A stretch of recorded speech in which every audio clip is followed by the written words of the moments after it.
صلی اللہ علیہ صلی اللہ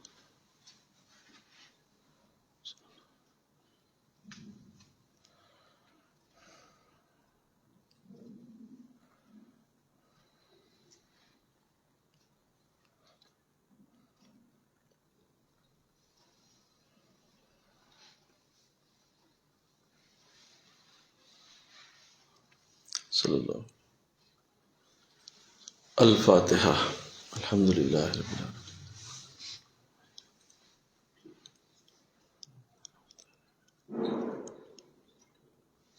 صلی اللہ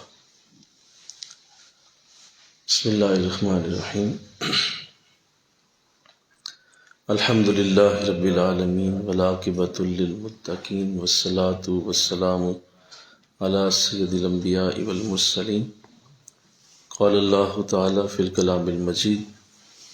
ٹھیک، بسم اللہ الرحمن الرحیم. الا ان اولیاء اللہ لا خوف علیہم ولا هم یحزنون. صدق اللہ العظیم. رب اشرح لی صدری ویسر لی امری واحلل عقدۃ من لسانی یفقہوا قولی. ان اللہ وملائکتہ یصلون علی النبی یا ایہا الذین آمنوا صلوا علیہ وسلموا تسلیما. مل کے پڑھیے. صلاۃ والسلام علیک یا رسول اللہ وعلی آلک واصحابک یا سیدی یا حبیب اللہ. صلاۃ والسلام علیک یا رحمۃ للعالمین وعلی آلک واصحابک یا سیدی یا خاتم النبی.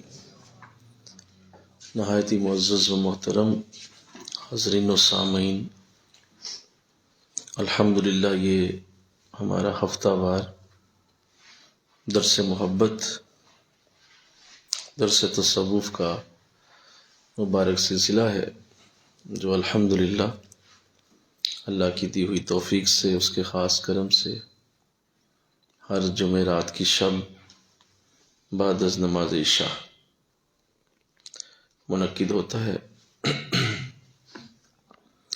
اس پہ ہم اللہ کا شکر ادا کرتے ہیں کہ اس نے ہمیں اپنے عظیم کلام اور اپنے اعلیٰ بندوں کے اس عظیم کلام کو پڑھنے اور سمجھنے کی توفیق عطا فرمائی. یہ یاد رکھنا ضروری ہے کہ انسان کو کبھی بھی اپنی اصلاح سے غافل نہیں ہونا چاہیے، اور اس کو ہمیشہ یہ فکر رہنی چاہیے کہ اس کی اصلاح ہو رہی ہے یا نہیں. اور اگر کوئی اپنی اصلاح سے غفلت برتتا ہے اور یوں سمجھتا ہے کہ اسے اصلاح کی ضرورت نہیں ہے، تو یہ ایک ایسی بیماری ہے، ایک ایسا مرض ہے جو اس کے لیے خطرہ ایمان بھی بنے گا، اور ایک وقت آئے گا کہ شاید اپنی ساری نیکیوں سے بھی اسے ہاتھ دھونا پڑے گا، کیونکہ وہ اپنی اصلاح نہیں کر رہا اور اپنے آپ کو وہ اصلاح کے پروسیس سے مبرہ سمجھتا ہے، اور کسی بھی انداز میں اسے یہ لگتا ہے کہ شاید میری اب اصلاح کی ضرورت نہیں، یا میری اصلاح ہو چکی ہے. تو یہ ہمیشہ آپ سب نے، ہم سب نے اپنے ذہنوں میں رکھنا ہے کہ ہمیں ہمیشہ اللہ اصلاح کے اس عمل میں ڈالے رکھے، اور ہم اپنے آپ کو کبھی بھی اس سے پیچھے نہ ہٹائیں. زندگی کا کوئی بھی وقت ہو، وہ کوئی بھی حالات کے معاملات ہوں، کیسی ہی زندگی کے موڑ آپ موڑیں، لیکن اصلاح سے اپنے آپ کو ہرگز غافل نہ ہونے دیں. اور پھر یہ بھی بڑی ضروری بات ہے کہ جب کوئی اپنی اصلاح کی فکر کرتا ہے اور یہ سوچتا ہے کہ مجھے اپنے آپ کو بہتر کرنا ہے، مزید اچھا کرنا ہے اور اچھا کرنا ہے، تو ایک عجیب یہ کائنات کی ترتیب ہے میرے رب کی کہ اللہ اپنے بندے کی طرف سے اس فکر کو جتنا پسند کرتا ہے کہ وہ اپنی اصلاح کی فکر میں لگتا ہے، اس طرح کی فکر کہ اسے یہ لگتا ہے کہ اس کا بندہ مسلسل اب اپنے آپ کو ٹھیک کرنے میں لگ گیا ہے، تو اللہ بھی اس کی اپنے خاص فرشتوں سے مدد فرماتا ہے کہ میرے بندے نے اب کوشش شروع کر دی ہے، لہذا اس کو مدد دی جائے۔ اس لیے بزرگ فرماتے ہیں کہ اللہ کے ہاں جب کوئی شخص توبہ کرتا ہے اور وہ یہ کہتا ہے کہ میں اپنے گناہوں سے معافی چاہتا ہوں، تو اصل میں یہ اس کے اصلاح کی طرف پہلا سٹیپ ہے کہ وہ اب ٹھیک ہونا چاہتا ہے۔ ایسے ہی بولو کہ اب وہ درست ہونا چاہتا ہے، اب وہ اپنے آپ کو صحیح راستے پہ لانا چاہتا ہے، اور وہ چاہ رہا ہے کہ مجھے اب گناہوں سے نجات ملے اور میں اپنے آپ کو نیکی کے راستے پہ ڈالوں، تو اس کے لیے وہ توبہ کرتا ہے۔ تو یہ چونکہ پہلا سٹیپ ہے اصلاح کا، توبہ، تو اللہ اس عمل کو اتنا پسند فرماتا ہے کہ جو ہی کوئی بندہ توبہ کے لیے ابھی کہتا ہی ہے، ابھی زبان سے اس کے لفظ ادا ہوتے ہی ہیں کہ اسی وقت توبہ قبول ہو جاتی ہے، فوراً توبہ بولیے قبول ہو جاتی ہے، یعنی کوئی شک ہی نہیں اس میں۔ ادھر کہا ادھر قبول، ادھر کہا بولو ادھر قبول، کوئی شک نہیں۔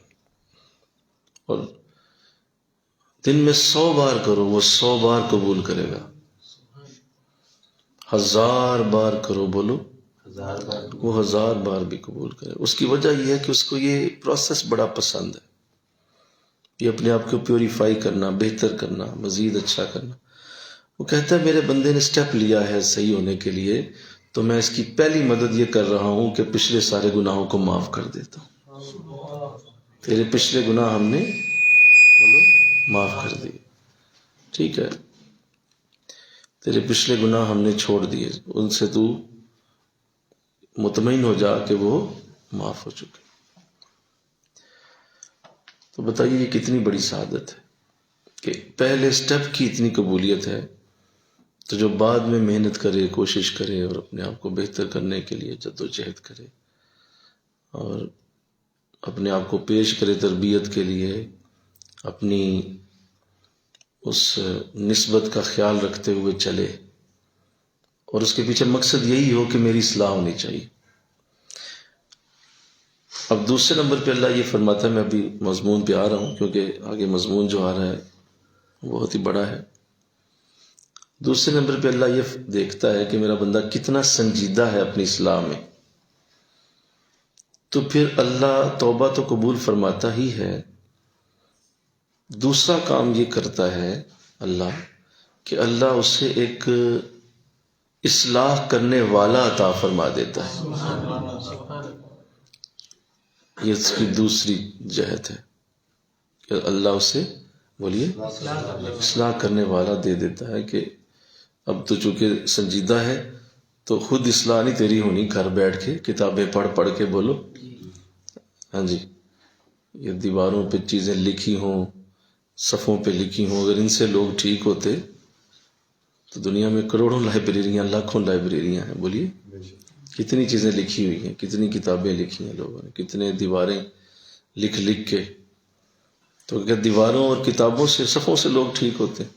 نہیں، تمہیں کوئی ٹھیک کرنے والا ملتا ہے، تمہارے قریب کوئی آتا ہے ایسا شخص جو تمہاری اصلاح کی اس نور کی روشنی سے تمہیں روشن کر دیتا ہے۔ تو یہ دوسرا انداز ہے۔ تیسرے نمبر پہ یہ ہوتا ہے کہ جب کوئی اصلاح کی کوشش کرتا ہے اور اپنے آپ کو بہتر کرنے میں لگ جاتا ہے، نہ صرف اللہ اس کی توبہ قبول فرماتا ہے، نہ صرف اس سے اللہ ایک مرشد عطا فرماتا ہے، بلکہ وہ اس مرشد کے زیر تربیت بھی رہنا شروع ہو جاتا ہے. ایک ہوتا ہے نا کہ میرا مرشد ہی پکڑ کے تو ساری زندگی نہ منہ بہایا نہ کبھی بیٹھے، نہ کوئی بیٹھ کے کوئی سیکھا نہ سکھایا، اور بیعت کو بھی بس وظیفے سمجھ کے تو لوگ چھلانگے مارتے پھرتے. بیعت وظیفوں کا نام نہیں ہے، یہ ایک اصلاح کا پروسیس ہے. یہ ایک اصلاح کا پروسیس ہے، نام اس کا بیعت رکھا ہوا ہے. اصل میں یہ ایک اصلاح کا پروسیس ہے، اور جو اس میں گیا ہی نہیں، اس پروسیس کے اندر نہیں گیا، وہ بیعت کہاں ہوا ہے؟ بولو نا، وہ بیعت کہاں ہوا ہے؟ ہم فضول باتیں کرتے ہیں، لوگ اپنے آپ کو دلاسا دیتے رہتے ہیں. اور کبھی خیال آتا ہے کہ فلاں مرشد کا مرید ہوں، چلو شکر ہے، فلاں مرشد میرے شیخ ہیں، فلاں میرے حضرت ہیں. کبھی 6 مہینے بعد خیال آتا ہے، مہینے 2 بعد، تو دل مطمئن کر لیتے ہیں، دلاسا دے لیتے ہیں اپنے آپ کو کہ فلاں میرے شیخ ہیں. کوئی شیخ شوق نہیں، فضول ہے، جھوٹ ہے، فضول باتیں کرتے ہو. قطعاً ایسی کوئی بات نہیں. یہ کوئی فراڈ یا مذاق نہیں ہے، یہ ایک پروسیس ہے. مطلب آپ ایڈمیشن لے لیں کسی یونیورسٹی میں، کسی کالج میں، آپ ایڈمیشن لے لیں، فارم فل کر لیں، آپ کو کلاس بھی الاٹ کر دی جائے، آپ کو سلیبس بھی پکڑا دیا جائے، اور آپ گھر بیٹھ جائیں اور آپ کہیں کہ نہیں، کوئی ضرورت نہیں جانے کی، نہ بیٹھنے کی، نہ پڑھنے کی، نہ استادوں کی خدمت میں جانے کی. ہاں میں فلاں کالج کا اسٹوڈنٹ ہوں، ہاں میں فلاں یونیورسٹی کا اسٹوڈنٹ ہوں. گھر بیٹھے ہی بولیے یونیورسٹی کا اسٹوڈنٹ بنا ہوا ہے، اور جاتا ہے نہیں، نہ سلیبس پڑھا ہے، نہ کوئی ایگزام دیا ہے، نہ کوئی بیٹھے. تو بتائیے اس کو کیا کہا جائے گا؟ اسے یہی کہا جائے گا کہ یہ تیری خام خیالی ہے، تو کوئی اسٹوڈنٹ نہیں ہے. بے شک آپ نے فارم فل کیا، آپ نے جا کے وہاں ایڈمیشن بھی لے لیا ہے، لیکن اگر آپ اس پروسیس سے ہی نہیں گزر رہے تو پھر کاہے کی بیعت؟ تو اس لیے اس کو اچھی طرح سمجھیں. انشاءاللہ کہیں جی انشاءاللہ کہیں صحیح سمجھیں اس بات کو، اور اس کو آگے پہنچائیں. لوگوں کے ذہنوں کو اصلاح کی بڑی ضرورت ہے. تو جب تک اس پروسیس سے وہ تیسرا سٹیپ آتا ہے کہ وہ شیخ اس کی تربیت بھی شروع کر دیتے ہیں، اور وہ تربیت بھی لیتا ہے، وہ تربیت لے کے چل رہا ہے، سمجھ رہا ہے، اس کی وہ ایک پیوریفیکیشن کا عمل شروع ہو چکا ہے. کوئی لطیفہ قلب طے کر رہا ہے، کوئی لطیفہ روح طے کر رہا ہے، کوئی سر کر رہا ہے، خفی کر رہا ہے، اخفا کر، کوئی فنا فی الشیخ میں ہے، کوئی فنا فی رسول میں ہے، کوئی فنا فی اللہ میں ہے، کوئی جو ہے وہ آگے مزید جاتے فنا فی رسول کی برکتیں اور بقا بالشیخ کی برکتیں. تو سمجھ رہے ہیں میری بات؟ بولیے. یعنی وہ کسی جگہ ایگزسٹ تو کرے، کسی جگہ موجود تو ہو، کسی جگہ اس کا کوئی نام تو ہو. اور اگر کسی جگہ بھی نام نہیں ہے تو مرید چاہیں آپ غوث اعظم کے ہو جائیں رضی اللہ تعالیٰ عنہ، تو وہ کیا مطلب یہ اس طرح تھوڑی ہوتا ہے. جیسے دیکھیں نا، اس سے بڑی کیا سعادت ہے کہ ہم سارے رسول اللہ کے امتی ہیں. بولیے ہیں نا، بولو نا یار، اس سے بڑی اور کیا ہے صلی اللہ علیہ وسلم. کیا ہم سب رسول اللہ کے امتی ہیں صلی اللہ. لیکن اگر کوئی اس پروسیس سے نہیں گزرے گا جو حضور چاہتے ہیں، تو امتی کیا ہے؟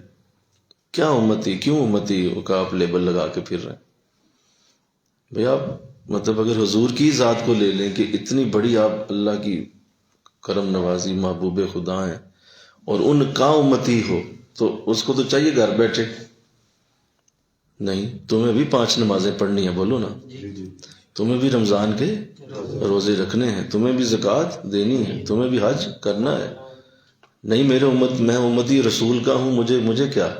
جس طرح لوگوں نے میں فلاں کا مرید ہوں تو مجھے کیا؟ بولو. یہ سب فراڈ بازیاں ہیں، خام خیالیاں ہیں، ان کا کوئی تعلق طریقت تصوف سے نہیں. فضول لوگوں نے اپنے عقیدے بنائے، اس کا کوئی تعلق. اگر اتنا ہی کچھ ہوتا تو حضور کافی تھے.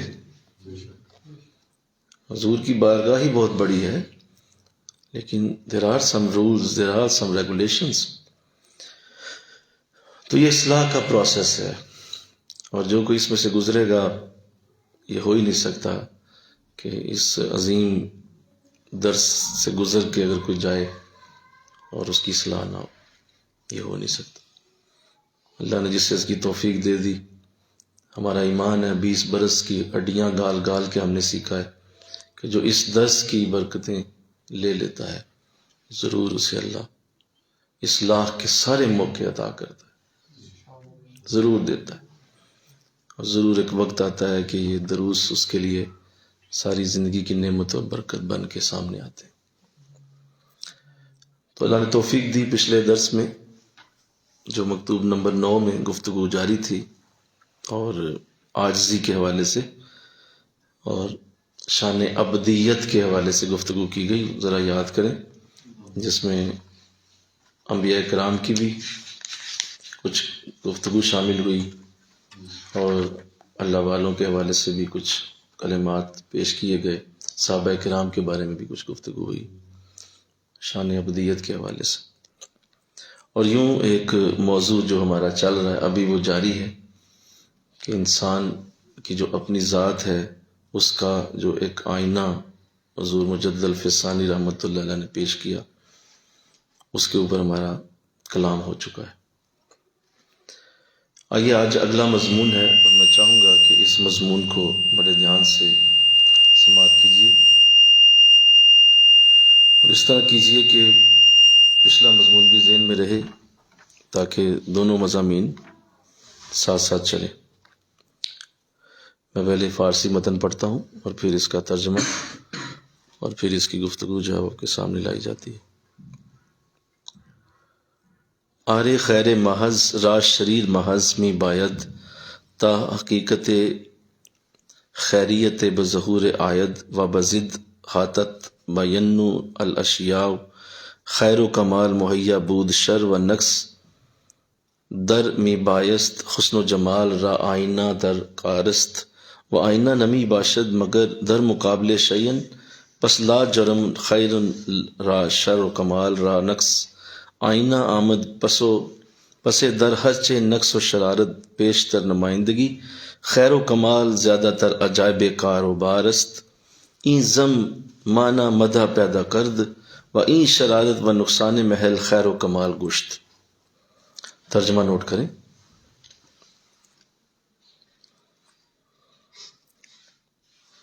ہاں خیر محض کے لیے، ہاں خیر محض کے لیے شر محض بھی ہونا چاہیے۔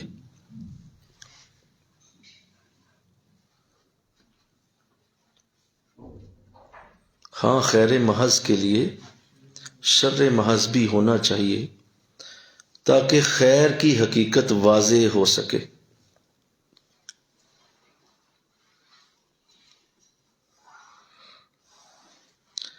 تاکہ خیر کی حقیقت واضح ہو سکے اور چیزیں اپنی ضدوں سے ہی پہچانی جاتی ہیں۔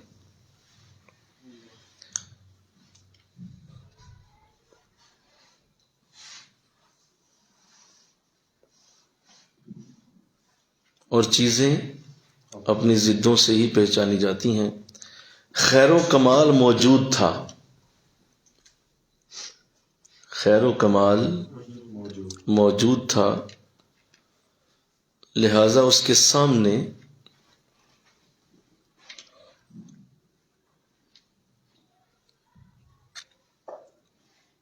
خیر و کمال موجود تھا، لہذا اس کے سامنے شر اور نقص بھی ہونا چاہیے تھا۔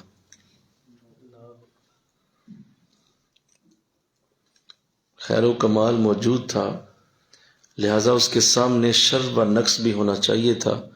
حسن و جمال کو اپنے اظہار کے لیے،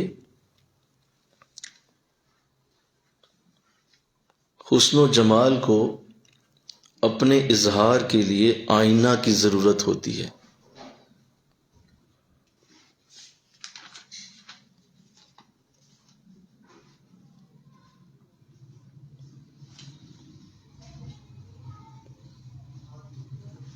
حسن و جمال کو اپنے اظہار کے لیے آئینہ کی ضرورت ہوتی ہے، اور آئینہ چیز کے سامنے ہی ہوتا ہے۔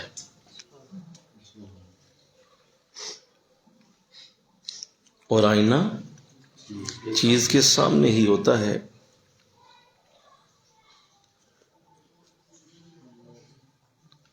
پس یہ لازمی ہے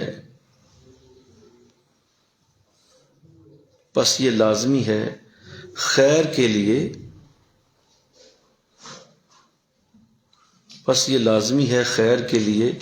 شر اور کمال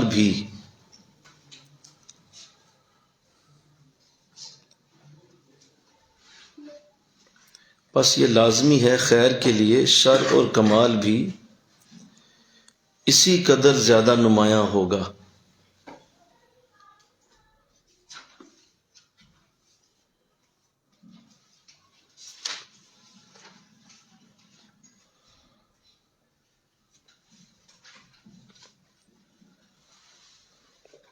عجیب معاملہ ہے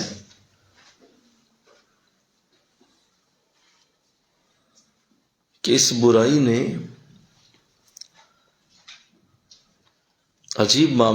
اس برائی نے تعریف کے معنی پیدا کر لیے۔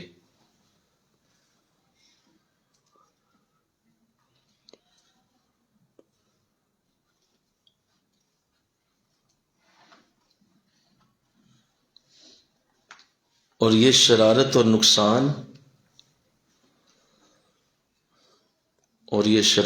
نقصان خیر و کمال کا مقام بن گیا۔ پھر سنیے، بڑے دھیان سے سماعت کیجیے۔ ہاں، خیر محض کے لیے شر محض بھی ہونا چاہیے تاکہ خیر کی حقیقت واضح ہو جائے اور چیزیں اپنی ضدوں سے ہی پہچانی جاتی ہیں۔ خیر و کمال موجود تھا، لہذا اس کے سامنے شر و نقص بھی ہونا چاہیے تھا۔ خیر و حسن و جمال کو اپنے اظہار کے لیے آئینہ کی ضرورت ہوتی ہے اور آئینہ چیز کے سامنے ہی ہوتا ہے، پس لازمی طور پر خیر کے لیے شر اور کمال بھی اسی قدر زیادہ نمایاں ہوگا۔ عجیب معاملہ ہے کہ اس برائی نے تعریف کے معنی پیدا کر لیے اور یہ شرارت و نقصان خیر و کمال کا مقام بن گیا۔ سبحان اللہ، حد ہو گئی۔ جیسا کہ یہ بات پہلے کی گئی کہ آپ نے اپنی نیکیوں کو اور اپنے اچھے اعمال کو یوں فرمایا کہ میری نیکیاں پھینک دینے کے قابل ہیں اور دیوار پہ مار دینے کے قابل ہیں، اور پھر بڑی لمبی تفصیل کے ساتھ اپنی ذات کے ان عیوب کو آپ نے بار بار بیان کیا جو پچھلے درس میں آپ سماعت کر چکے ہیں، اور اسی طرح دیگر انبیاء کرام کی بھی گفتگو آپ کے سامنے رکھی گئی، صحابہ کرام کی بارگاہ سے بھی یہ برکت ملی، اور اسی طرح اولیاء کرام کے بھی کچھ پچھلے درس میں ہم نے ملفوظات کو پیش کیا، اور یہی بات ہوئی کہ انسان اپنی اصل میں بہت رذیل ہے، بہت ہی ارذل ہے، بہت ہی ایک ایسا معاملہ اس کا پیش آتا ہے کہ وہ اپنی حقیقت میں اگر آئے تو پھر اس کے پلے کوئی شے نہیں، اور اس کے جو اللہ کے ساتھ قرب کے معاملات ہیں، یہ چیزیں اس کے سامنے جب کھل جاتی ہیں کہ جو ہی وہ اللہ کے قرب میں جاتا ہے تو پھر اسے سمجھ آ جاتی ہے کہ میری اپنی کوئی ہستی نہیں، میری اپنی کوئی اوقات نہیں ہے۔ اس پہ ہماری گفتگو سیر حاصل ہو چکی۔ اب اس مضمون میں آپ ایک بہت یونیک زاویہ دے رہے ہیں اور آپ فرما رہے ہیں کہ ایسا کیوں ہے، ہمیں ایسا کیوں بنایا گیا ہے، اور ہم ہیومن جو ہیں وہ ایسے کیوں ہیں کہ ہماری جو حقیقت ہے وہ اس قدر ارذل کیوں ہے، اور ایسا کیوں کیا گیا۔ ایک طرف ہمیں روح دی گئی، ایک طرف جسم دیا گیا، روح تو یہاں کی ہے ہی نہیں، اور جو ہم انسان ہیں، جو ہماری جو جسمانی کیفیات ہیں، اس کی حقیقت تو آگ مٹی ہوا پانی کے سوا ہے ہی کچھ نہیں۔ تو آپ ایک بڑا اعلیٰ انداز دے کے آپ سمجھانے کی سعادت لے رہے ہیں، اور اللہ کرے صوفیاء کو یہ سمجھ آئے، اور بے شمار لوگ جو اس مخمصے میں ہیں کہ آخر ہم انسانوں کی ضرورت کیا تھی، جب اللہ کی اپنی کائنات اتنی خوبصورت ہے، اتنی اعلیٰ ہے، اتنی بہترین سجی ہوئی ہے کہ جہاں انسان نہیں ہے وہاں جا کے ذرا دیکھیں، آپ کو لگے گا کہ اتنی خوبصورت ترتیب کوئی بنا ہی نہیں سکتا۔ ان خوبصورت درختوں کی قطاروں کو دیکھیں، ان پہاڑوں کی سجی ہوئی چوٹیاں دیکھیں، دریاؤں کے بہنے کے انداز دیکھیں، اور ان بارشوں کا برسنا دیکھیں، اور اس پانی کا، اس جھرنے کا، اور اس آبشار کی اس خوبصورت اترتی ہوئی اس قطار کو دیکھیں پانی کی، تو انسان حیران رہ جاتا ہے۔ انسان کہتا ہے اتنی خوبصورت کائنات، یہ لہلہاتے ہوئے پھول، یہ خوبصورت درخت، یہ پودے، یہ جانوروں کا خوبصورت انداز، پرندوں کے پروں کے خوبصورت رنگ، تتلی کے ایک اعلیٰ پیمانے پہ سجے ہوئے پر، تو میری یہاں ضرورت کیا ہے؟ ٹھیک ہے مجھے عبادت کے لیے بنایا، وہ ایک الگ زاویہ ہے، لیکن اصل میں مجھے کیوں بنایا؟ وہ تو ہم جب بن گئے تو عبادت کی، بولو نا، بولیے، بنے تو عبادت کی ہے نا، بنایا کیوں ہے؟ وہ تو بننے کے بعد کہا کہ اب تمہارا کام یہ ہے کہ تم عبادت کرو۔ وما خلقت الجن والانس الا لیعبدون، ہم نے انسانوں اور جنوں کو اپنی عبادت کے لیے بنایا۔ تو وہ تو پیدائش کے بعد بنایا، بعد کہا کہ بھائی اب تم عبادت کرو۔ لیکن فنڈامنٹل چیز کیا تھی؟ آخر ایسا کیوں کیا گیا؟ دیکھیں، اللہ کو انسان نے ایک ایسا جامع وجود دیا ہے کہ اگر آپ آج یہ بات سمجھ گئے تو آپ کو اپنے اس وجود سے بہت پیار ہو جائے گا، اپنے اس وجود سے بڑی محبت ہو جائے گی، اور آپ کو یہ لگے گا کہ واقعی میرے جیسا اشرف المخلوقات کوئی نہیں۔ اور ہمیں جو اشرف المخلوقات کہا گیا ہے وہ کیوں کہا گیا؟ دیکھیے، اللہ نے اپنے آپ کو قرآن میں ایک لفظ کہا ہے۔ اللہ فرماتا ہے اپنے لیے، اللہ نور السماوات والارض، اللہ زمین و آسمان کا نور ہے۔ وہ فرماتا ہے کہ میں نور ہوں، میں روشنی ہوں۔ زمین و آسمان کا بولیے نور ہے، وہ اپنے آپ کو نور کہتا ہے، روشنی کہتا ہے۔ اب میں آپ کو ایک مثال دینے لگا ہوں، اللہ کرے اس مثال سے آپ کو سمجھ آئے اور آپ جان جائیں کہ اللہ نے کتنا عظیم بنایا انسان کو، اور حضرت مجدد پاک کا یہ احسان کہ آپ نے صوفیاء کی بہت بڑی اصلاح کی ان کلمات سے۔ اللہ نے انسان کو جب بنایا ہے تو یہ یاد رکھیے کہ اللہ کے اسماء و صفات کا سب سے کامل مظہر ہے۔ اللہ کی جتنی صفتیں ہیں اور اللہ کے جتنے نام ہیں، ان سب کا اگر مظہر کسی نے دیکھنا ہے تو وہ انسان۔ جتنی اللہ کی صفتیں بولو اور اس کے نام، ان سب کو اگر آپ ایک مجسم شکل میں دیکھنا چاہتے ہیں، پوری طرح سے ساری صفات اور سارے ہی اس کے نام، اس کا نام علیم ہے، اس کا نام جو ہے وہ ودود ہے، وہ رزاق ہے، وہ فتاح ہے، وہ رحیم ہے، وہ کریم ہے، وہ رحمان ہے، یہ سارے اس کے نام ہیں۔ بولو 99 نام تو لکھے ہوتے ہیں لیکن بے شمار ہیں۔ ان سارے ناموں کا پھر اس کی صفتیں بھی یہی ہیں، جو اس کے نام ہے وہی اس کی صفتیں ہیں۔ اگر وہ علم ہے، علیم ہے، تو علیم اس کا نام بھی ہے اور اس کی صفت بھی ہے کہ وہ علم والا ہے۔ اگر وہ رحمان ہے تو رحمان اس کا نام بھی ہے اور صفت بھی ہے کہ وہ بے شمار رحم کرنے والا ہے۔ سمجھ آ رہی ہے بات؟ جو اس کا نام ہے وہی اس کی صفت بھی ہے۔ ہم انسانوں میں تھوڑا سا میں سمجھانے کے لیے بتا رہا ہوں، اگر کسی شخص کا نام جو ہے علیم رکھا گیا ہے تو ہو سکتا ہے وہ جاہل ہو، بولو نا، نام تو علیم ہے، علم والا، لیکن صفت اندر نہیں ہے۔ نام ہے علیم لیکن صفت علم والی نہیں ہے۔ جاہل آدمی ہے، پڑھا ہی کچھ نہیں اور بالکل اسے کچھ نہیں پتا، تو پھر وہ صفت اس کی وہ نہیں۔ اللہ کے جتنے نام ہیں وہی اس کی صفتیں بھی ہیں۔ آپ سمجھ گئے؟ تو ان اسماء و صفات کا کامل مظہر اللہ نے جب اپنا علم دکھانا چاہا ہے تو اللہ نے انسانوں کے ذریعے اسے ظاہر کیا ہے۔ ہم اس کے علم کے مظہر ہیں، اس کا علم ہمارے ذریعے نظر آ رہا ہے۔ اللہ جب اپنا رحمان ہونا دکھانا چاہتا ہے تو ہم انسانوں کے رحم سے دکھاتا ہے، نہیں سمجھے؟ ہم انسان جب رحم کرتے ہیں تو وہ اصل میں اللہ ہی کے رحم کو استعمال کر کے، اسی کی صفت کو استعمال کر کے کر رہے ہوتے ہیں۔ اسی طرح اللہ جب دیکھتا ہے تو یاد رکھو کہ وہ اللہ کے دیکھنے کی صفت ہے بصیر ہونا۔ اللہ بصیر ہے، بصر والا، دیکھنے والا۔ وہ جب دیکھتا ہے تو ہماری جو آنکھیں جو ہم دیکھ رہے ہیں یہ اسی کی دی ہوئی توفیق سے ہے۔ وہ بصیر ہے تو ہم دیکھ رہے ہیں، بولو نا۔ جب وہ سمیع ہے تو سمیع کہتے ہیں سننے والا۔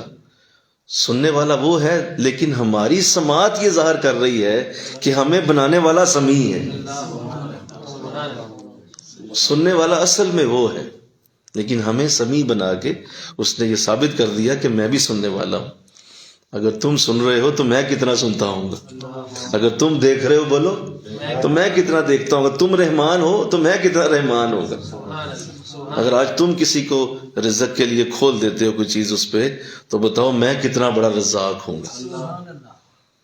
تو اس لیے اللہ کی صفتیں اور اس کے نام ایک جیسے، اور ان کا جو کامل مظہر ہے بولو وہ انسان۔ ہم انسانوں کو اللہ نے اس کا مظہر بنایا۔ قرآن میں اللہ نے، یہ یاد رکھیے کہ اللہ نے بڑی خوبصورت ایک حدیث ہے، اور جب اللہ نے کائنات تخلیق فرمائی اس میں یہ ذکر کیا گیا، اللہ کرے آپ کو یہ بات یاد رہے کہ اللہ نے جب کائنات تخلیق کی ہے تو اس میں سب کچھ بنا دیا، پہاڑ، دریا، زمینیں، آسمان، درخت، پرندے، سب کچھ بنایا۔ جو آپ کو نظر آتا ہے کائنات کا وہ سب کچھ اللہ نے بنا دیا۔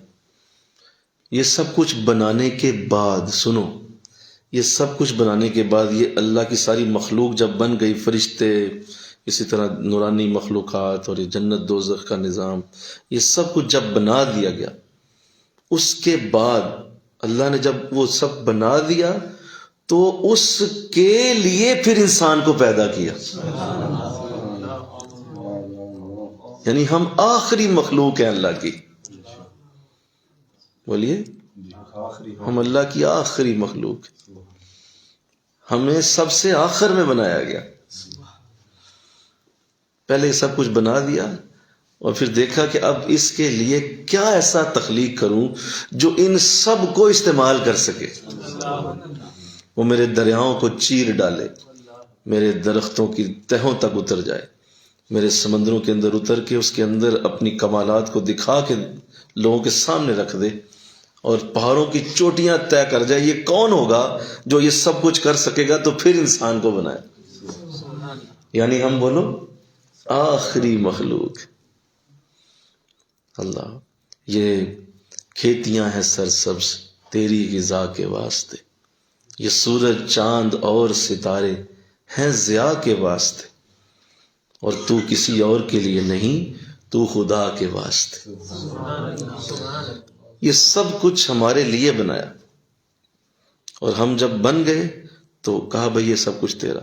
اور قرآن میں اللہ نے واضح کیا، ارشاد فرمایا کہ ہم نے زمین مسخر کر دی ہے اپنے بندوں کے لیے۔ زمین اور اس کے خزانے مسخر کر دیے گئے۔ مسخر کہتے ہیں انتظار کر رہے ہیں کہ آؤ اور مجھے استعمال کرو، اسے کہتے ہیں مسخر کر دینا، روک دینا، سحر کے اندر ڈال دینا کہ بھئی خاموش، چپ، کوئی انسان آئے گا تجھے استعمال کرے گا۔ تو یہ ہے زمین و آسمان کا مسخر کر دے اللہ۔ اب اسی ضمن میں قرآن میں ایک آیت موجود ہے، سورہ احزاب میں ہے، آیت نمبر 72۔ اللہ ارشاد فرماتا ہے، بے شک ہم نے یہ امانت پیش کی ہے آسمانوں، زمینوں، پہاڑوں پر، تو انہوں نے اس کے اٹھانے سے انکار کر دیا۔ اللہ قرآن کے بارے میں فرما رہا ہے، بولو کہ ہم نے یہ امانت، یہ جو ہماری امانت ہے، یہ قرآن جو ہے، اس کو آسمانوں، زمینوں اور پہاڑوں پر جب پیش کیا تو انہوں نے اس کے اٹھانے سے انکار کر دیا اور اس سے ڈر گئے۔ مل کے کہو نا سبحان اللہ۔ قرآن سے ڈر گئے، اس سے ڈر گئے، انسان نے اسے اٹھا لیا، انسان نے اسے اٹھایا. بے شک یہ اپنی جان کو ظلمت میں ڈالنے والا بڑا ہی نادان ہے. قرآن کہہ رہا ہے کہ اس نے اپنی جان کو بڑا مشکل میں ڈال لیا اور یہ بڑا ہی نادان ہے. اس نے کمال کر دیا، اس نے وہ امانت اٹھا لی. حالانکہ 3 چیزوں کا ذکر کیا، آسمانوں کا بولو، زمینوں کا اور پہاڑوں کا. اور میں تینوں نے انکار کر دیا اور ڈر گئے گا نہیں ہم نہیں قرآن لے سکتے، یہ امانت ہمارے اوپر نہ لے. لیکن اللہ کے اس عظیم کلام کو انسان نے اٹھایا اور اللہ فرمایا کیا اس نے جو ہے وہ کر لیا ہے، کیا یہ بڑا ہی نادان ہے. جیسے کہا جاتا ہے نا کہ جب کوئی شخص ایسا کام کر بیٹھے جو اس کی ہمت میں نہ ہو تو پھر ہم اسے یہی کہتے ہیں نا، بولو نا، وہ کہتے ہیں پیڑیا تو کی کیتا ہے، تو تیرے جوگا ہی نہیں سے، تو تیرے جوگا ہی نہیں سے، ایڈا بڑا کام کر لیا وہ تو تیرے جوگا ہی. اللہ وہی فرما رہا ہے بڑا ہی نادان ہے، بڑا ہی نادان ہے. ظلمت میں ڈال لیا اپنے آپ کو، بڑے جوکھوں میں ڈال لیا، پریشانیوں میں ڈال لیا اسے. اللہ تو ایسا کیوں ہوا؟ اب سنیے وہ امانت ہم نے ہی کیوں اٹھائی اور اللہ نے کیوں اتنا بڑا کرم اور فضل انسانوں کو دیا ہے. سنیے، دھیان کیجیے. اس کی مثال آپ ایک آئینے سے سمجھ لیں. ایک آئینہ اور ایک دیوار، 3 چیزیں ہیں. اگر آپ سمجھیں گے تو 3 چیزیں میں آپ کے سامنے رکھتا ہوں. ایک تو ہے دیوار، ایک ہے ایسا شیشہ، ایسا گلاس جس میں آر پار دیکھا جا سکے. سمپل گلاس نہیں ہوتا بولو، جس میں آر پار دیکھا جا سکتا. اور ایک وہ جو آئینہ ہوتا ہے جو آپ اپنے گھر میں استعمال کرتے ہیں، اپنے بال سنوارتے ہیں، اپنے چہرہ مہرہ دیکھتے ہیں. آئینہ، مرر. اب یہ 3 چیزیں ہیں. اگر کوئی شخص دیوار کے سامنے اپنا چہرہ کرے تو دیوار اسے ریفلیکٹ نہیں کرے گی، کیونکہ وہ کثیف ہے، اس میں سے کوئی چیز پاس نہیں ہو سکتی، اندر نہیں جا سکتی. دیوار کے اندر سے کوئی چیز پاس نہیں ہوتی، لہذا وہ آپ اس کے سامنے کھڑے رہیں آپ کا چہرہ وہ واپس ریفلیکٹ نہیں کرے گی.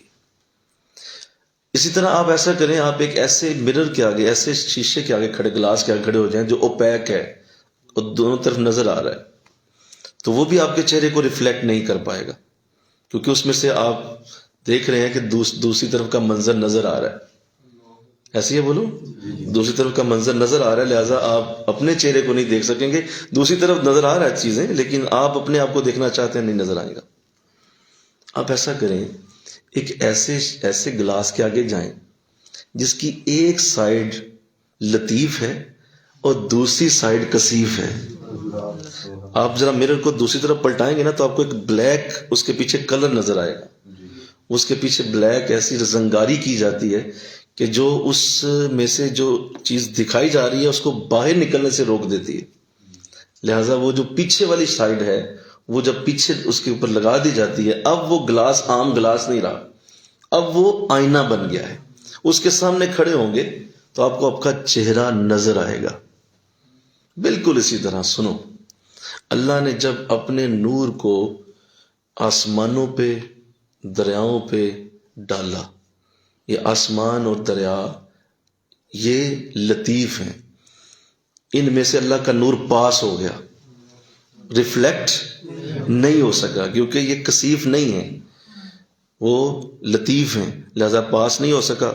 اور پاس ہو گیا لہذا وہ نظر ہی کوئی نہ آیا، لہذا اللہ نے ان کو اپنا نور نہیں دیا. اللہ نے اپنا نور اور اپنا کرم جب اتارا پہاڑوں پہ اور زمینوں پہ، تو زمین اور پہاڑ یہ کثیف ہیں، یہ بھی ریفلیکٹ نہ کر سکے. ایک میں سے تو ویسے ہی نور پاس ہو گیا بولو، اور ایک اتنا کثیف ہے کہ وہ ریفلیکٹ کر ہی نہیں سکتا، کیونکہ پہاڑ آپ کو چہرہ نہیں دکھا سکتا، دیوار چہرہ نہیں دکھا سکتی، زمین چہرہ نہیں دکھا سکتی، تو وہ نور ریفلیکٹ نہ ہوا. واحد ایک ایسی مخلوق بنائی گئی جس کی دونوں جہتیں ہیں، ایک طرف اسے نورانی اور اس کو ملکوتی طاقتیں دی گئیں، نور بنایا گیا اسے، اور دوسری طرف اس کے اندر گناہ بھی ڈال دیا گیا، اس کے اندر نفس بھی ڈال دیا گیا، اس کے اندر گندگی بھی ڈال دی گئی. اب نورانی جو حصہ ہے وہ ہے فرنٹ سائڈ، اور جو نفس کا حصہ ہے وہ ہے بیک سائڈ.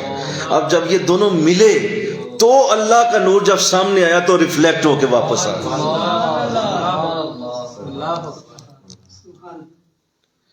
اب یہ انسانوں کے اندر ہے، صرف جانوروں میں بھی نہیں ہے. وہ اللہ کے نور کو ریفلیکٹ نہیں کر سکتے، اللہ کے نور کو واپس دکھا نہیں سکتے. اس لیے آقا دو جہاں صلی اللہ علیہ وسلم نے ارشاد فرمایا، سنیں یہ حدیث، حضور اسلام نے ارشاد فرمایا سب سے اعلیٰ مثال کسی اللہ والے کی اگر سننی ہو تو یہی حدیث ہے. سب سے اعلیٰ مثال، اس سے اوپر کوئی مثال نہیں. آپ ارشاد فرماتے ہیں اللہ والا وہ ہوتا ہے جس کا چہرہ دیکھو تو اللہ یاد آئے. کیا بولو؟ جس کا چہرہ دیکھو تو اللہ یاد. ایسے گزرتے ہوئے بھی، ایک تو ہوتا ہے نا قریب آ کے دیکھو، پاس بیٹھ کے دیکھو، غور سے دیکھو، نہیں یہ نہیں کہا. گزرتے ہوئے بھی نظر پڑ گئی ہے نا تو بھی اللہ یاد آ جائے. ایسے گزرتے ہوئے ہم سے گزر گیا کوئی تو چہرے پہ نظر ہلکی سی پڑی ہے، ساتھ ہی لفظ اللہ دل میں خود ہی آ گیا. تو یہ یاد رکھیں کہ ہم انسان جو ہیں وہ اللہ کے نور کا مظہر ہیں. کسی جانور کو دیکھ کے اللہ یاد نہیں آتا، کسی کافر کو دیکھ کے اللہ یاد نہیں آتا، ممکن نہیں ہے. وہ بھی مخلوق بولو، لیکن اللہ کی جو کامل ریفلیکشن ہے. آپ یہ تو کہہ سکتے ہیں کہ پہاڑ بڑا خوبصورت ہے، بنایا تو اللہ نہیں ہے. بولو یہ بہت بڑا سمندر بنایا تو اللہ نہیں ہے. تو ایک تو وہ بھی یاد ہے اللہ کی، لیکن کہا نہیں. فرمایا جو اللہ کی اپنی ذات کا جو معاملہ ہے وہ دیکھنا ہو تو کسی اللہ والے کے چہرے کو دیکھ لو، تمہیں اس کی اعلیٰ یاد کی برکت نصیب ہوگی. اللہ. تو لہذا آپ سنیے، جو میں گراؤنڈ بنا چکا وہ تو چلو میں نے عرض کر دیا تاکہ ہم سب اس میں کلیئر ہو جائیں کہ اس لیے ہمیں دونوں طاقتیں دی گئی ہیں. ایک طرف ہم سجدوں میں بھی جھکتے ہیں، ایک طرف ہم رکوع و سجود، تسبیح و درود، ایک طرف ہم بہت بڑے لیول پہ نیکیاں کر جاتے ہیں، حج عمرے کرتے ہیں، اللہ کے کعبے کو جا چومتے ہیں، حضور کے در انور پہ جا کے روتے ہیں، آنسو بہاتے ہیں. ایک طرف ہمارا یہ وجود ہے، بولو، اور ایک طرف اسی انسان کا دوسرا وجود بھی ہے، اسی انسان کا ایک اور وجود بھی ہے، اور وہ ہے کہ جب وہ برائی پہ آتا ہے تو پھر وہ اپنی ساری حدیں کراس کر جاتا ہے. پھر آپ اس کا مقابلہ کسی جانور سے بھی کریں گے تو جانور بھی شرما جائے گا، وہ کہے گا میں تو کچھ بھی نہیں ہوں، یہ تو اس سے بھی بڑا جانور ہے، اس سے بھی بڑا ظلم کرنے والا ہے، اس سے بھی بڑی زیادتی کرنے والا ہے. تو ایک طرف آپ ملکوتی ہیں اور دوسری طرف آپ جو ہیں وہ حیوانی ہیں. یہ دونوں ہی صفتیں ہیں اور ان دونوں صفتوں کے ساتھ ہمیں زندگی گزارنی. آپ کہیں کہ آپ کی ساری صفتیں بدل جائیں اور حیوانی صفت بدل جائے تو ایسا کبھی نہیں ہونا. بولیے، ایسا ہو نہیں سکتا. آپ کہیں کہ صرف ملکوتی رہ جائے اور میں فرشتوں کی طرح نیک ہو جاؤں، وہ فرشتوں کی طرح میں بہت بڑا کوئی جو ہے وہ فرشتوں جیسا انداز بنا لوں، تو آپ اللہ کی نظر میں صفر ہو جائیں گے، اس لیے کہ وہ اللہ کو درکار ہی نہیں ہے، یہ اللہ کو چاہیے نہیں. ہماری یہ دونوں ہی صفتیں اللہ کو پسند ہیں. اور جب کوئی شخص اپنی ان صفتوں کے ساتھ زندگی گزار رہا ہوتا ہے، اور ساتھ ساتھ وہ جب گناہ ہوتا ہے توبہ کرتا ہے، جب گناہ ہوتا ہے اللہ سے معافی چاہتا ہے، جب بھی ایسا ہوتا ہے اللہ کی بارگاہ میں پھر جھکتا ہے اور لگا رہتا ہے اور کہتا رہتا ہے کہ مولا میں جانتا ہوں کہ میں اسے جان نہیں چھڑا سکتا، لیکن مجھے یہ بھی پتا ہے کہ تو رحمان بھی بہت بڑا ہے، تو فضل بھی بہت کرنے والا ہے، تو لہذا مولا میں تو کرتا رہوں گا، میری طرف سے وہ آتا رہے گا معاملہ، لیکن تو رحمان ہے تو میں اپنی رحمانی، اس تیری رحمانی کی صفت کو کیوں بھولوں، میں اس لیے تجھے توبہ سے یاد کرتا رہوں گا. اسے پتا ہے کہ یہ دونوں صفتیں میرے اندر اللہ. اس لیے اب یاد رکھیے، دھیان سے سنیے، کہیں مجھے ڈر بھی لگ رہا ہے کہ یہ ڈیویٹ ہی نہ ہو جائے سارا تصور. یہ بھی مسئلہ ہے نا کہ آپ اس کو ڈیویشن میں لے جائیں تو پھر تو بہت دور چلے جائیں گے آپ، اور آپ کہیں گے لو تو پھر تو اب ہم کریں کیا. تو اس کے لیے یاد رکھیں کہ اللہ نے کمال یہ کیا کہ جب یہ سارا کچھ ہمیں عطا کیا تو ہماری سپورٹ کے لیے، اس ملکوتی عنصر کی سپورٹ کے لیے 1,24,000 نبی بھیجیں. کہ جو اس نورانی ملکوتی سپورٹ کے لیے آئے، اور وہ اسی لیے بھیجے گئے کہ میرا بندہ اس طرف والا جو اپنا اس کا جو معاملہ ہے اس میں اس کو آسانی رہے۔ پھر اللہ نے سب سے بڑا کرم یہ کیا، اپنا محبوب ہمیں عطا فرمایا۔ وہ بھی اسی لیے کرم فرمایا کہ لے یہ بھی تیرے پاس ہے، تجھے حاصل ہے، اپنی اسی سائڈ کو دیکھ، اور اس کے لیے تو اس کی بھی مدد لے لے، یہ بھی اس کی بھی دعا تیرے ساتھ۔ اور پھر ان سے ہوتے ہوئے آپ کے شیخ تک یہ بات آتی ہے، اور وہ شیخ بھی آپ کی اسی نورانی سائڈ کے لیے آپ کو دیا جاتا ہے کہ آپ کو یہ دیا جا رہا ہے، اس کے اوپر دھیان دیں۔ اور پھر سنیں، اس کے باوجود آپ یہ قطعاً خیال نہ کریں کہ وہ حیوانی سائڈ کبھی آپ کی جان چھوڑ دے گی، وہ ہمیشہ ساتھ رہے گی۔ آپ کا بازو آپ سے علیحدہ نہیں ہو سکتا، آپ کے جسم کے بال کھینچ کھینچ کے نکالے نہیں جا سکتے، یہ سب کچھ ساتھ ساتھ ہی رہے گا، ہر چیز اسی طرح رہے گی۔ ہاں آپ نے اب یہ دیکھنا ہے کہ جتنا کوئی زیادہ بہتر، سنو بڑے دھیان سے، جتنا کوئی زیادہ بہتر اس پچھلی سائڈ کو رنگ دیکھتا ہے، اس میں زیادہ بہتر نظر آتا ہے، اتنا فرنٹ سے ویو کلیئر ہوگا۔ جتنا پیچھے زیادہ بلیک ہوگا، بولو، اتنا ہی فرنٹ کلیئر ہوگا۔ اگر آپ اس کو ہلکا کر لیں، تھوڑا سا دھندلا کر لیں، تھوڑا تھوڑا لگا لیں، بلیک کلر جو پیچھے لگا ہوا ہے تھوڑا تھوڑا لگائیں گے، تو اتنا ہی فرنٹ سے ویو خراب ہو جائے گا۔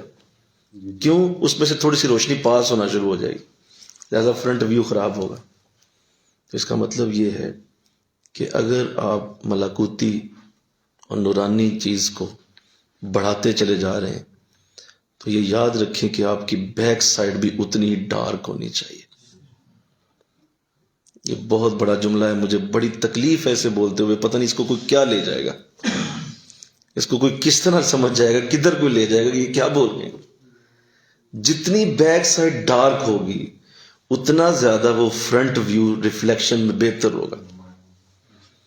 اب اس میں جو اصل معنی ہے وہ سمجھ لیں تاکہ جو سننے والا ہے اس کا ذہن سیدھا رہے۔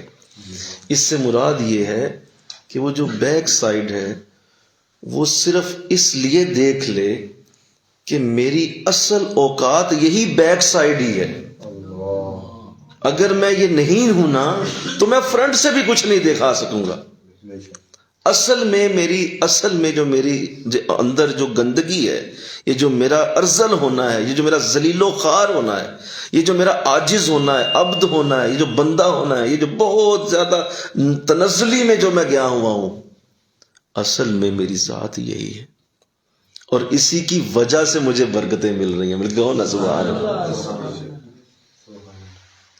اللہ کو میری یہ جو چیز ہے نا، اسی سے تو برکتیں مجھے دے رہا ہے، اور یہی وجہ ہے۔ اب آپ سمجھیں گے جو آپ فرما رہے ہیں۔ دیکھیے اب ذرا سنیے، اب آپ کو سمجھ آئے گی۔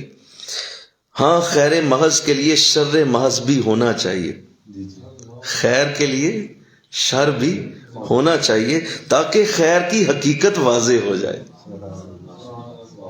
اب سمجھیں جملہ، تاکہ خیر کی حقیقت واضح۔ آگے سنیے، چیزیں اپنی ضدوں سے ہی تو پہچانی جاتی ہیں، چیزیں اپنی ضدوں سے پہچانی جاتی۔ خیر و کمال موجود تھا، لہذا اس کے سامنے شر و نقص بھی ہونا چاہیے تھا۔ حسن و جمال کو اپنے اظہار کے لیے آئینہ کی ضرورت ہوتی ہے، اور آئینہ چیز کے سامنے ہی ہوتا ہے۔ آپ فرماتے ہیں جتنا مرضی حسن و جمال ہو، بولیے جتنا چاہے حسن و، آپ بڑے حسین ہیں لیکن آپ کے سامنے آئینہ ہی نہیں ہے، کیا کریں گے آپ؟ وہ آئینہ ہی تو آپ کو دکھائے گا کہ آپ کتنے حسین ہیں، اس آئینے سے پتہ چلے گا۔ اب سنیے، اللہ اپنی حسن میں بے مثال، اللہ جمیل، اللہ خوبصورت ہے۔ اب وہ خوبصورتی دکھائے گا کہاں سے؟ اس کے لیے کسی آئینے کی ضرورت ہے جو واپس ریفلیکٹ کرے وہ۔ لہذا اس نے اپنی خوبصورتی کے اظہار کے لیے انسان کو بنایا ہو۔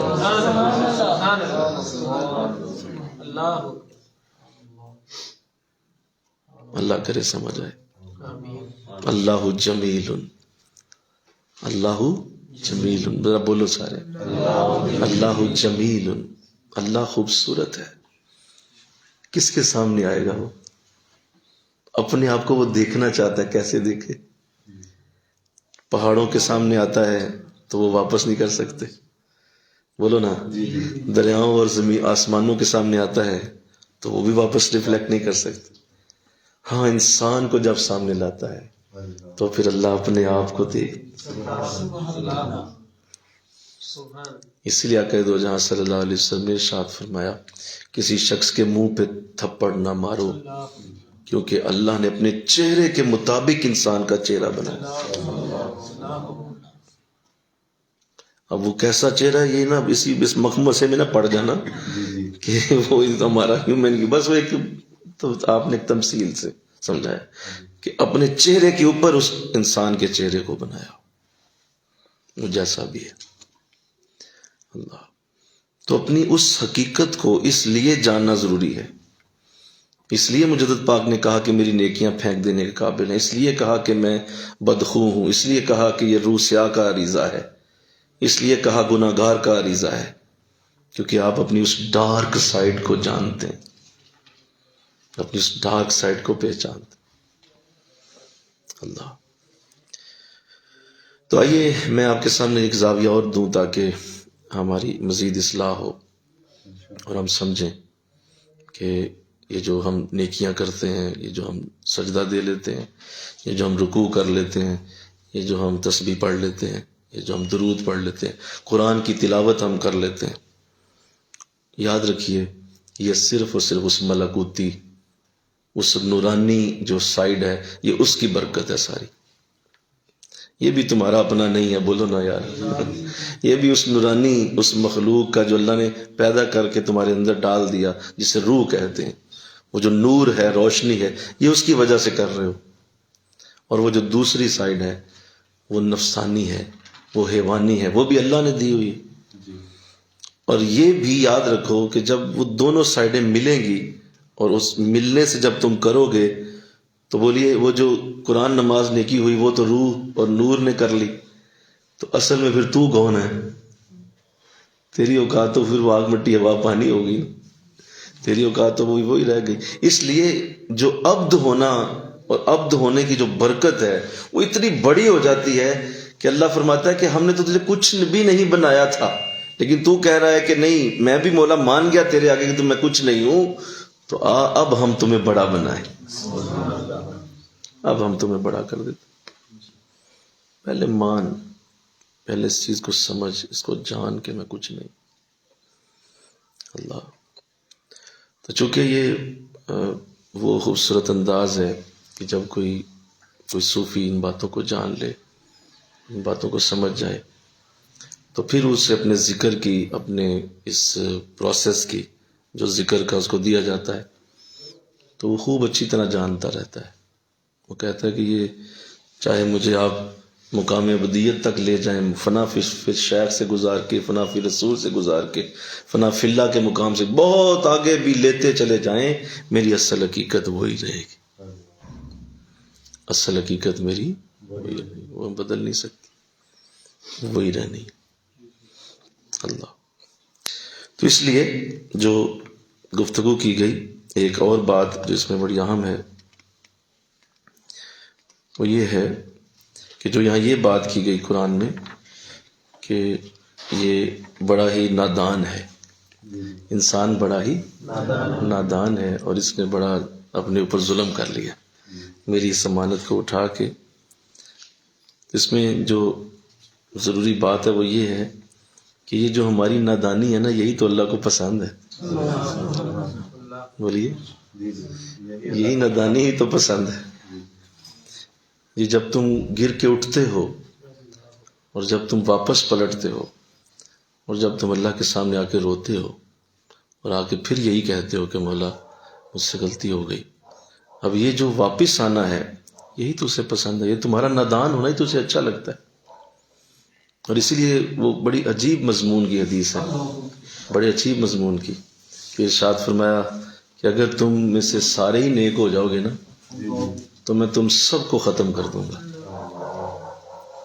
تم سارے ہی نیک ہو جاؤ گے، توبہ کرنا چھوڑ دو گے، تو پھر میں تم سب کو ختم کر کے ایک ایسی قوم پیدا کروں گا جو گناہ کر کے توبہ کیا کرے،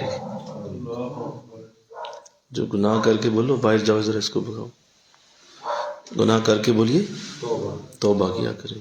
وہ جو توبہ کرنے والے ہیں نا، ان کے لیے مجھے تم سب کو بھی مٹانا پڑ جائے میں مٹا دوں گا، تم سب کو ختم کر دوں گا۔ یہ جو توبہ کرنے والے لوگ ہیں یہ مجھے اچھے لگتے، جو اپنی اس ڈارک سائڈ سے، اپنی اس ڈارک سائڈز کو پہچان رہے ہوتے ہیں اور یہ کہتے ہیں کہ مولا میں کسی صورت بھی اس سے پیچھے نہیں ہٹ سکتا۔ اور حضور اسلام کی یہ حدیث بھی ہمیشہ یاد رکھیے گا کہ اللہ کو اپنے پلٹنے والے بندے سے کتنا پیار ہے، کہ جب کوئی شخص توبہ کرتا ہے، اللہ سے معافی مانگتا ہے، تو بڑی ایک مثال حضور نے دی، فرمایا کہ ایک شخص جو صحرا میں جا رہا ہو اور اس کے پاس اس کا زاد راہ ہو، اس کا اونٹ ہو، اس پہ پانی ہو، خوراک ہو، لمبا سفر ہو، لمبا صحرا ہے، اب وہ جا رہا ہے راستے میں تو اسے نیند آتی ہے، وہ سو گیا ہے، اٹھا تو اونٹ بھی غائب، پانی بھی غائب، وہ خوراک بھی غائب، سب کچھ غائب۔ اب وہ پریشان ہے کہ کیا کروں، کیونکہ لمبا سفر ہے صحرا کا، کون طے کرے گا، نہ اونٹ ہے، نہ پانی ہے، نہ خوراک ہے۔ خیر وہ ایک طرف چل پڑتا ہے کہ چلو کوئی دیکھتا ہوں، کہیں نہ کہیں تو سایہ ہوگا۔ تو آقا فرماتے ہیں راستے میں وہ اتنا لمبا سفر کرتا کرتا تھک جاتا ہے، پیاس سے اس کی جان نکل رہی ہے، بھوک سے بے حال ہو چکا ہے اور اب لگ رہا ہے کہ اس کی موت قریب ہے۔ وہ کیا کرتا ہے کہ وہ خود اپنی قبر کھودتا ہے تاکہ اندر اگر مروں گا تو چلو کچھ جانور درندہ میری لاش کو تو چیر پھاڑ سے بچی رہے گی۔ تو خود اپنی قبر کھود کے آقا فرماتے ہیں وہ اندر لیٹ جاتا ہے اور اس کی پھر اسی طرح آنکھ لگ جاتی ہے، موت کی جو قریب کی جو حالت ہوتی ہے کہ مرنے سے پہلے جیسے انسان جو ہے وہ بالکل کمزور ہو کے جیسے سو جاتا ہے، تو ایسے وہ سو جاتا ہے۔ تو تھوڑی دیر میں اس کی آنکھ کھلتی ہے تو اس کا اونٹ، اس کا پانی، اس کی خوراک بالکل اس قبر کے سرانے کھڑی ہوتی۔ آقا فرماتے ہیں وہ خود اٹھتا ہے، خوشی سے جب دیکھتا ہے تو اس کی زبان سے کیا جملہ نکلتا ہے، اس کی زبان سے یہ نکلتا ہے، مولا تو کتنا اچھا ہے، مولا تو کتنا اچھا ہے، تو میرا بندہ ہے میں تیرا مولا۔ یعنی کہنا یہ تھا کہ میں تیرا بندہ ہوں، تو میرا مولا ہے، لیکن خوش اتنا ہوا ہے اس موت سے بچنے پہ اور اس وقت کی حالت پہ کہ میری موت قریب تھی اور میری سواری بھی حاضر، میرا پانی، میری خوراک بھی مل گئی۔ تو وہ کیا کہہ رہا ہے، بولو تو میرا خدا، تو میرا بندہ اور میں تیرا خدا۔ اتنی خوشی ہوئی۔ تو آقا فرماتے ہیں صحابہ سنو، جب کوئی شخص توبہ کرتا ہے تو اللہ کو اس بندے سے زیادہ خوشی ہوتی ہے، اس سے بھی زیادہ خوشی ہوتی ہے اللہ کہ جب وہ کہتا ہے مولا مجھے معاف کر دے، اور اپنے آپ کو جب وہ پیش کر دیتا ہے اور اپنا اعتراف کر لیتا ہے، یہی ولایت ہے، اسے ہی ولی ہونا کہتے ہیں، اسے ہی اللہ کا ولی کہتے ہیں۔ اللہ کا ملنا بولیے یہی ہے کہ تم یہی کہو کہ مولا مجھے معاف کر دے۔ دیکھیں یہ معافی ایک ایسا عمل ہے کہ یہ آپ اس وقت تک کسی سے مانگ ہی نہیں سکتے جب تک آپ اسے تسلیم نہ کریں۔ بولیے نا، آپ تسلیم کریں گے تو معافی مانگیں گے۔ بھئی آپ کسی کو جج تسلیم ہی نہیں کر رہے، باپ تسلیم ہی نہیں کر رہے، بھائی تسلیم ہی نہیں کر رہے، بڑا تسلیم ہی نہیں کر رہے، عزت والا بولو تسلیم ہی نہیں کر رہے، آپ مرشد تسلیم ہی نہیں کر رہے، تو معافی کاہے کی؟ کس سے معافی مانگ رہے ہیں؟ بھائی سے، باپ سے، شیخ سے، استاد سے، ہمسائے سے، دوست سے؟ کوئی مانو گے تو اس کو معافی کہو گے۔ اسی طرح جب اللہ سے کہہ رہا ہے مجھے معافی دے دے، تو اس کا مطلب آپ نے اللہ کی ساری حاکمیت کو تسلیم کر لیا، ساری حاکمیت جان گئے آپ، اور آپ نے کہہ دیا مولا تو ہی بڑا ہے۔ اور پھر دیکھیے گناہ جب ہو جاتا ہے تو گناہ کو بھی جب کوئی اللہ سے توبہ کرتا ہے گناہ کر کے، تو ایک جوان کی بات لکھی گئی، ایک جوان کو دیکھا گیا کعبہ شریف میں کہ وہ اس طرح دعا کر رہا تھا کہ مولا تو مجھے معاف کر دے، تو مجھے بخش دے، میں اس لیے تجھ سے معافی مانگ رہا ہوں کہ تیرے سوا کوئی معاف کرنے والا ہے ہی نہیں۔ گناہ کو معاف کرنے والا بولو تیرے سوا کوئی ہے ہی نہیں. اگر کوئی ہوتا تو مولا میں اس کے پاس چلا جاتا، کوئی ہوتا تو میں وہاں چلا جاتا جہاں اس گناہ کو معاف کرنے والا کوئی ہوتا. جب ہے ہی کوئی نہیں تو ہی ہے، تو ہی معاف کرنے والا ہے. تو جب یہ جملے وہ بول رہا تھا تو آواز آئی، یا جوان صرف تجھے ہی نہیں معاف کیا، یہ جتنے آج حج کرنے پہنچے ہیں ان سب کو تیری وجہ سے معاف کر دیا، سب کو معافی دے دی. یہ تیرے جملے بڑے پسند آئے ہم، کہ جب تیرے سوا کوئی معاف کرنے والا بولو ہے ہی نہیں. تو یہ جو معافی ہے یہ اس وقت آتی ہے جب اپنے ڈارک سائڈ کوئی دیکھتا ہے. بولو نا بھائی، جب آپ کی اپنے نظر میں برائٹ سائڈ رہے گی تو بولو ماہی کہاں سے. جب آپ برائٹ سائڈ ہی دیکھ رہے ہیں اور آپ دیکھ رہے ہیں میں تو سجدے بہت دیتا ہوں، میں تو پیر صاحب ہوں، میں تو بہت نیک آدمی، میں تو بہت بڑا، میں تو بہت حاجی عمرہ نمازی. او بھائی اگر تم یہ دیکھو گے توبہ کیسے کرو گے؟ اللہ والے تو یہ کہتے ہیں کہ نماز پڑھ کے بھی توبہ کرو، صحیح پڑھی نہیں گئی. دعا کر کے بھی توبہ کرو، صحیح ہو نہیں سکی. درود پڑھ کے بھی توبہ کرو، صحیح پڑھا نہیں گیا. عمرہ کر کے بھی توبہ کرو، نہیں صحیح ہو سکا. حج کر کے بھی توبہ کرو، نہیں حج صحیح ہوا. مصلی پہ کھڑے ہو کے بھی توبہ کرو، وضو صحیح نہیں ہوا. تو یہاں تو ہر وقت توبہ کی. یہ توبہ تب ہوگی جب ڈارک سائڈ دیکھی جائے گی. اور یہی آپ فرما رہے ہیں کہ اصل میں یہی وہ برکت تھی جس کی وجہ سے انسان کو بڑا بنا دیا گیا، ورنہ کسی کے اندر یہ طاقت نہیں. توبہ جانور نہیں کر سکتا، فرشتہ توبہ نہیں کر سکتا. ان دونوں کے اندر یہ قوت نہیں ہے. فرشتہ کبھی اللہ سے نہیں کہہ سکتا مجھے معاف کر دے، اس نے گناہ کیا ہی کوئی، اس کے اندر گناہ کرنے کی طاقت ہی نہیں ہے. جانور کہہ ہی نہیں سکتا کہ مجھے توبہ کر دے. کیوں؟ وہ تو سراپا گناہ ہے، سر سے پاؤں تک گناہ، مطلب اس کی تو زندگی میں نیکی کا تصور ہی نہیں ہے. لہٰذا وہ کیسے توبہ کرے؟ اس کے تو ہے ہی کچھ نہیں. دونوں ہی توبہ سے محروم ہیں. صرف انسان ہے جسے اپنی اس جو رذیل اس کی جو رذیل سمت ہے اس کو جب وہ دیکھتا ہے تو توبہ کرتا ہے. اب سنیے، بہت ہی بڑی بات ہے. جس کو جتنی زیادہ وہ ڈارک سائڈ نظر آئے وہ اتنا بڑا توبہ کرنے والا ہوتا ہے. تھوڑی نظر آئے تو بولو تھوڑا توبہ کرنے والا، زیادہ اور نظر آئے تو اور زیادہ کرنے والا، اور زیادہ اور زیادہ. جس کو بہت زیادہ اپنی ڈارک سائڈ نظر آئے سمجھ لو کہ اصل توبہ ہی وہی کر رہا ہے. اصل تو برکت اسی کے پاس ہے جو ہر وقت اپنی اس سائڈ کو دیکھ رہا ہے جس کی وجہ سے مجھے توبہ کرنی ہے. اللہ تو میرا خیال ہے اب آپ سمجھ گئے انشاءاللہ. کہہ دیجیے ذرا اللہ توفیق دے دے. میں نے بڑی کوشش کی اس کو آسان کر کے آپ کے سامنے رکھوں، ورنہ یہ پی ایچ ڈی لیول کا مضمون، پی ایچ ڈی لیول کا، اس سے بھی بڑا ہے. تو لفظ بول رہا ہوں پی ایچ ڈی کیا چیز ہوتی، اس سے بھی کہیں آگے کا یہ مضمون ہے. لیکن سمجھانے کے لیے میں نے اس کو بڑا آپ کی سطح سے ٹکرانے کے مترادف کر کے سمجھایا. ایک اور بات کر دیتا ہوں کہ جب کوئی شخص یہ ڈارک سائڈ کو دیکھ رہا ہوتا ہے، بار بار دیکھتا ہے، اور اپنی اسی جو اس کو اللہ نے شر محض دیا ہوا ہے، ایک تو خیر محض ہے، ایک شر محض ہے. وہ جو شر محض دیا ہوا ہے جب اس کو بار بار دیکھے گا، بار بار دیکھے گا، تو اس سے خیر محض کا چھوٹا سا عمل بھی بڑا پیارا لگے گا. ایسے ہی ہے بولیے. اگر وہ شر محض کو بہت زیادہ دیکھتا ہے تو پھر وہ چھوٹی نیکی کو بھی بہت بڑی سمجھے گا اور کہے گا کوئی یہ تو کمال ہو گیا، یہ جو گزرتے ہوئے میں نے صرف کسی کا ہاتھ پکڑ کے سڑک پار کرا دی، چھوٹی بات ہے، یہ سیدھی جنت پہ لے کے جائے گی مجھے، اس لیے کہ میں تو شر محض ہوں، لیکن یہ مجھ سے ایک چھوٹا سا خیر محض ہو گیا. اور جس کی نظر شر محض پہ نہیں ہوگی وہ بڑی بڑی نیکیاں بھی چھوڑ جائے گا.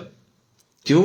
وہ کہے گا کوئی مسئلہ نہیں، پھر کیا ہو گیا، نہیں کی تو کیا ہو گیا، کیونکہ اس کی نظر خیر محض پہ زیادہ ہے. جو شر محض پہ دیکھے گا اس کی نظر ڈارک سائڈ پہ رہے گی، وہ چھوٹی نیکی کو بھی نہیں جانے دے گا. وہ کہے گا نہیں جائے کیوں میں اس کو چھوڑوں، بجا سنت غیر موقدہ ہی صحیح، لیکن ہے تو حضور کی سنت، نہیں چھوڑنی۔ اس کے لیے چھوٹا چھوٹا عمل بھی بہت بڑا ہوگا، اور بڑے دھیان سے دیکھے گا۔ کسی کو پانی پلانا ہو اہتمام سے پلانے گا، کسی کو بٹھانا ہو اہتمام سے بٹھائے گا، کسی کے ساتھ مسکرا کے بات کرنا ہو سوچ کے کرے گا کہ یہ میرے نبی کا طریقہ ہے مسکرا کے بات کرنا۔ حضور فرماتے ہیں اللہ دونوں کو جنتی بنا دیتا ہے، جو مسلمان مومن ایک دوسرے سے مسکرا کے بات کرتے تو وہ اس کو بھی نہیں جانے دے گا، کیونکہ اس کے سامنے اپنی ڈارک سائڈ بہت زیادہ نظر آ رہی ہے، وہ پریویل کر چکی ہے اس کے اوپر۔ اللہ، تو یہ جو میں نے عرض کر کے کچھ چیزیں آپ کے سامنے رکھی ہیں، اس میں آخر میں آپ جو فرما رہے ہیں، پس لازمی طور پر خیر کے لیے شر اور کمال بھی اسی قدر زیادہ نمایاں ہوگا۔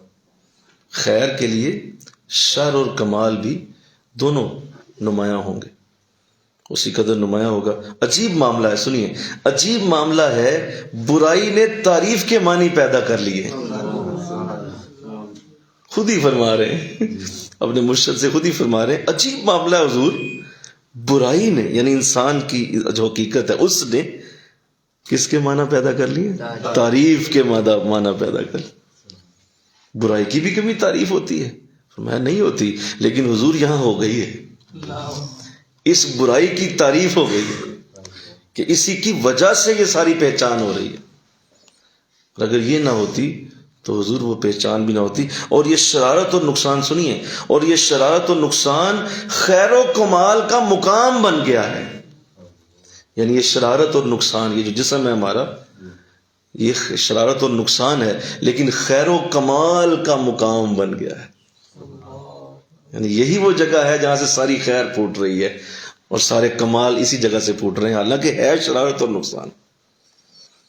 اللہ، تو چونکہ ہم انسان اس چیز سے بالکل بے بہرا ہیں، ہمیں کسی نے کبھی یہ نہیں بتایا، ہمیں کسی نے کبھی یہ خبر ہی نہیں دی کہ ہم اتنے بڑے بھی ہیں، ہم اتنے عظیم بھی ہیں۔ اور یہ ہے لقد کرمنا بنی آدم، بے شک ہم نے بنی آدم کو بڑی عزتوں سے نوازا ہوا ہے، یہ وہ ہے، یہ وہ بات ہے، اور یہ وہ ہے لقد خلقنا الانسان فی احسن تقویم، یہ ہے ہم نے انسان کو بڑا ہی حسین پیدا کیا، یہ اس طرف اشارہ ہے۔ اللہ، تو آئیے آج جو آپ کے سامنے چند کلمات رکھے گئے اور گفتگو کی گئی، اس کو بار بار دہرائیے گا، انشاءاللہ کہیے، اس کو بار بار دہرائیے۔ یہ ابھی آپ کو اتنا اس کا ثقیل یہ معاملہ ہے کہ ابھی آپ دروازے تک جائیں گے آپ کو ہر شے بھول جائے گی۔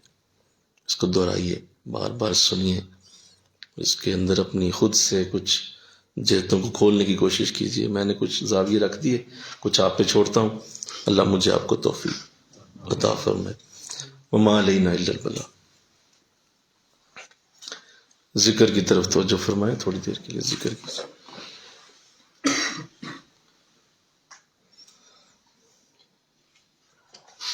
دل کی دھڑکن سے سنیے کہ آپ کا دل اللہ اللہ کہہ رہا ہے، پورا دھیان لگائیے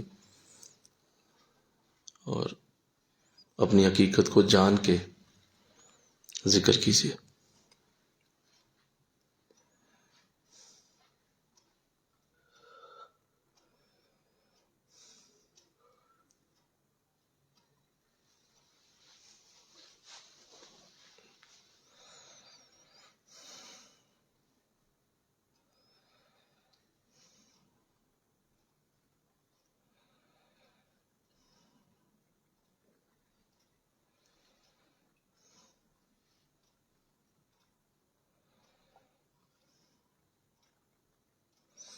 اللہ اللہ اللہ،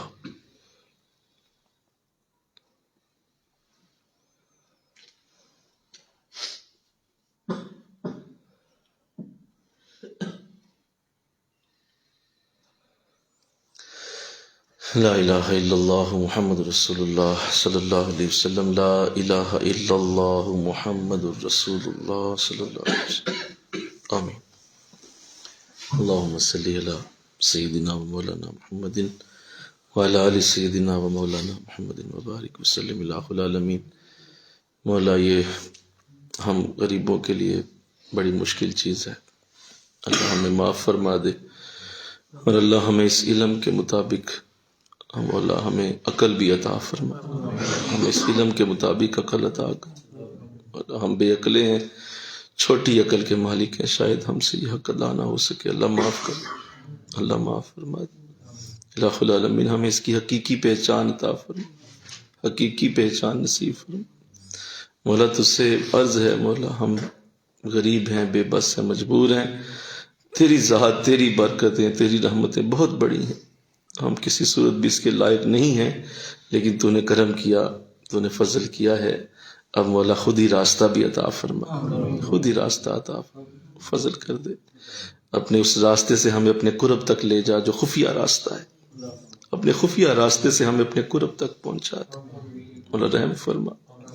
مولا جتنے ساتھی تشریف لائے بڑی محبت سے بیٹھے آ کے تیرے مولا اس عظیم درس کو آباد کیا، اللہ ان کو رہتی دنیا تک سلامتیاں عطا، رہتی دنیا تک سلام، برکتیں، کرم نوازیاں عطا۔ ہم تجھ سے مولا سب مل کر اپنے اپنے سارے گناہوں پہ توبہ کرتے ہیں، مولا تو ہمیں معاف کر دے، صغیرہ اور کبیرہ گناہوں سے معافی چاہتے ہیں، ہر چھوٹے بڑے گناہ سے معافی چاہتے ہیں، ہمیں معافی عطا فرما۔ ہمارا ذوق اور ہمارا شوق مولا کبھی ختم نہ ہو، ہمیں یہ ذوق اور شوق کی ایسی لو لگا دے، ایسی ہمارے اندر یہ دیپ جلا دے جو ہمیں ہمیشہ تڑپاتا رہے، ہمیں اسی طرح دوڑاتا رہے، ہمیں اسی طرح مولا اس دوڑ میں لگائے رکھنا۔ اللہ قبول فرما لے، اللہ قبول فرما لے۔ ہم کبھی رکنا نہیں چاہتے، ہم کبھی تھمنا نہیں چاہتے، ہم کبھی پیچھے ہٹنا نہیں چاہتے، مولا ہمیں بس اسی طرح اپنے بارگاہ میں قرب کے ان اعلیٰ معاملات میں لے جاتا جا، قبول فرما لے۔ الہ العالمین تیری بارگاہ میں عرض ہے مولا، یہ جو حکمتیں ہمارے اوپر کھل رہی ہیں، اس سے مولا ہماری دنیا اور آخرت میں بہتریاں پیدا فرما، مولا ہمیں سمجھنے کی توفیق دے، تیرے اس نظام میں جو ہم غور کر رہے ہیں اللہ ہمیں سمجھنے کی توفیق۔ تیرا مولا قرآن میں یہ مولا وعدہ ہے کہ جو میری اس کائنات پہ غور کرے گا میں ضرور اس کو اپنا قرب دوں گا، اللہ قبول فرما، ہمیں بھی عطا فرما۔ جتنے آئے ہیں سب سلامت باکرامت رہیں، الہ العالمین جو بیمار ہیں شفا یاب ہوں، جو بے اولاد ہیں اولاد والے ہوں، جو برے ہیں اچھے ہوں، مولا ہدایت عطا فرما، ہدایت عطا فرما۔ ہم سب کو مولا اس عظیم کلام کے ساتھ وفا کی توفیق دے، وفا کی توفیق دے۔ مولا ہم کچھ نہیں ہیں، لیکن تو نے اتنا بڑا ہم پہ بوجھ ڈال دیا ہے، اب مولا رحم فرما، اب ہمیں اس کے مطابق سینے بھی عطا کر، اس کے مطابق سینے بھی عطا۔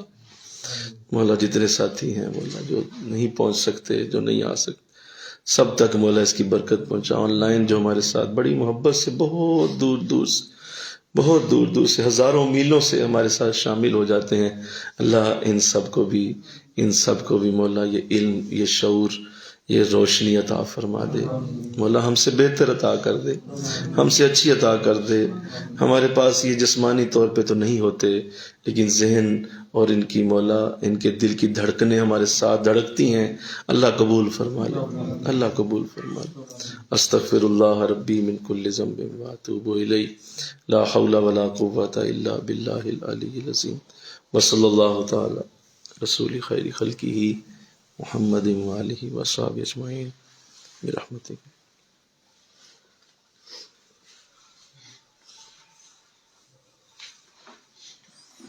ماشاء